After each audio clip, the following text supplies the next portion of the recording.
मैं आस्था में विश्वास करता हूं, सबकी आस्था का भी सम्मान करता हूं, लेकिन अंधविश्वास को कतई नहीं मानता, एकदम नहीं मानता।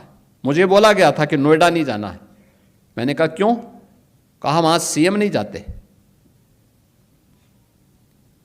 तो मैंने कहा क्या नोएडा यूपी से बाहर है? कहा नहीं साहब, ये मान्यता है कि सीएम उतर जाएंगे कुर्सी से। तो हमने कहा भी कुर्सी से तो एक दिन कुर्सी को जाना ही है, तो कुर्सी के मोह में हम क्यों पड़े? मैं जाऊंगा वहां जरूर। और मैं गया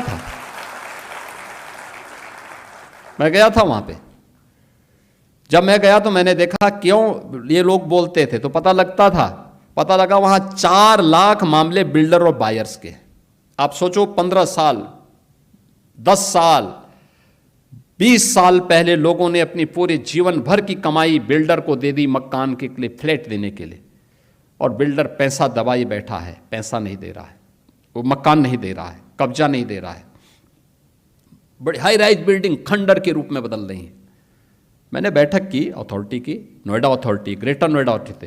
तो ग्रेटर नोएडा अथॉरिटी मेरे पास आया, उसके सीईओ आए, कहा साहब हम पे 6,000 करोड़ का कर्जा है।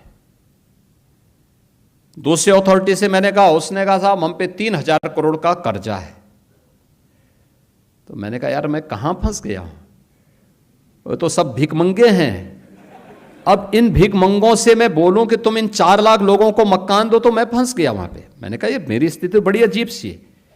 लेकिन मैंने वहां पे पहले बायर से मैं बातचीत किया, उन्होंने कहा उनकी रो रहे थे साहब, पूरी जीवन भर की हमने कमाई लगा दी, हमें मकान नहीं मिला है, हम बैंक से कर्जा भर रहे हैं, बैंक का कर्जा बढ़ता जा रहा है।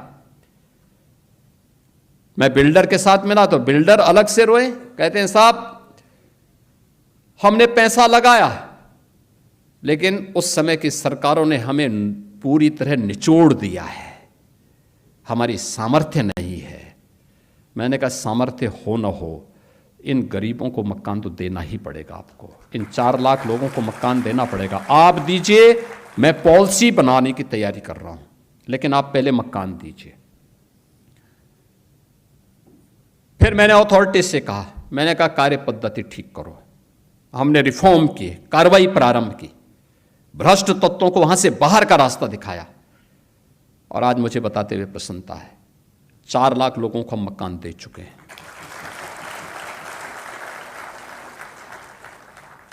जो अथॉरिटी मेरे सामने कहती थी कि हमारे पास पैसा नहीं, हम तो कर्ज में हैं, आज उसके पास 6,000 करोड़ का सरप्लस है।